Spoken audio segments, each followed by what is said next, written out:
Morning world, it's Friday, goodness knows, I think it might be the 7th of April 2017, and this is my astrological ramblings from the coalface for today. It's about 7:30 in the morning.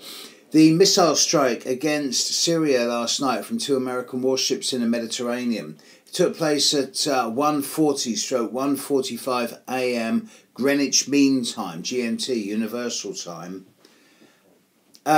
It's not for me to comment on them in terms of political reasoning, but I do know that the missile strike themselves took place during a void moon. It was a very short void moon, but they took place during a void moon. So I doubt if they will have the impact that they were designed to have. They will have an impact for sure. But I doubt if it will end up having the result that it was intended. Nothing that happens on a void moon works out the way it's intended. To connect with that, there was a couple of interviews on British television a couple of days ago that had a major impact on me. One was an interview with a Syrian man whose family were in the chemical attacks. And a number of people in Britain at least saw this interview. And the guy was in a horrible state. He was crying, there was snot dripping from his nose, he was in a mess. He'd just lost 16 members of his family in the gas attack, including his parents, his wife, and his two young babies. He buried them. And I just thought to myself, this is wrong. This is just so wrong. And when you see a man like that, abandoned by the world, your heart goes out to him.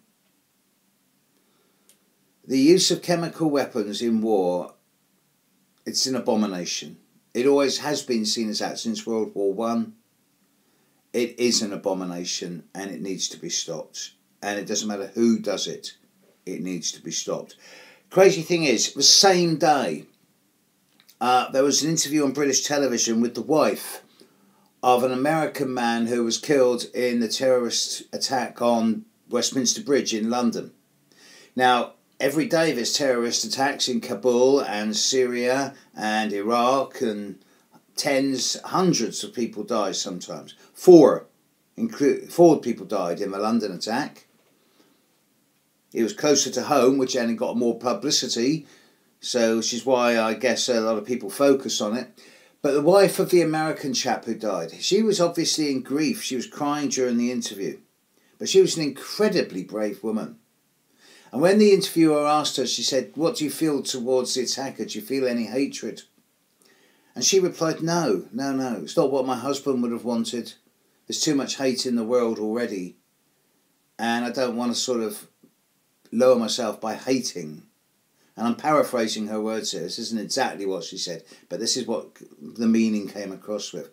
And I just thought, what an incredibly brave woman. You are the very best of America. In that light, speaking of the best of America, a number of people, now this is a crazy one, right? A number of people have asked me who's going to be the next American president after Donald Trump. And I said, well, depends. You know, there's a lot of rumours already that he's going to get bored and resign, and Mike Pence will take over. So if Donald Trump doesn't do a full term, then obviously the next president of America will be Mike Pence. But in the next election, who is it likely to be? Well, the current betting is that the person who's going to take over is going to be female and black, but not necessarily Michelle Obama. The smart money is on Oprah. Now, I know Oprah has come out and said, I don't want to run, I'm not interested. But wouldn't she make a great candidate? Her horoscope is brilliant for the next few years. Wouldn't she make a great candidate? She would appeal across the board. She is of a non-political, she is non-partisan. And she would appeal to everyone in America who's not white, right-wing, old with a gun in their hand. Okay, that's the minority. But for most people, all women, and a lot of the men, Oprah would be the natural candidate, and she would be a unifying candidate. Thing is, this is not just America. There's a current trend in France as well, in the French political landscape with the election coming up. The leader at the moment in France is the independent. Someone who's trying to act as a centre ground and bring the different sides together. And I wonder if we're seeing a trend here with Uranus in Aries of individuals starting to stand not so much for a political party or theme, but as independents. It wouldn't surprise me. Back to the missile attack. It was on a void moon, and I was out there looking at the moon last night thinking, yeah, void moon at the moment, full moon coming up. It's going to be an interesting full moon, conjunct Jupiter, opposite the Sun, conjunct Jupiter, and it is Sun opposite Jupiter in the next 24 hours, so I do expect a number of situations to escalate and get larger than life today. Interesting that we're the only planet in the solar system who can actually see its moon. All the other planets, bar Mercury and Venus, have moons, but if you lived on any of the other planets, you wouldn't be able to see the moon because they're too small. The Earth is the only planet where the moon has a visible effect. Personal note, I'm in London this weekend. I've got a number of slots available.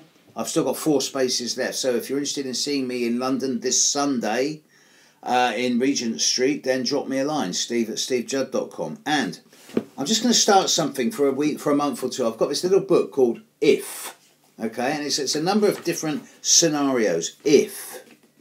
So I'm going to start throwing a few of these out there for today.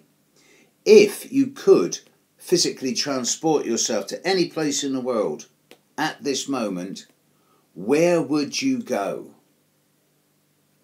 I know where I would go. I'd probably go to the Peruvian highlands and Machu Picchu, but that's my choice. Okay, more later, world. Have a good day. Moon's in Virgo all day. It's going to be an interesting day. Catch you later. Bye.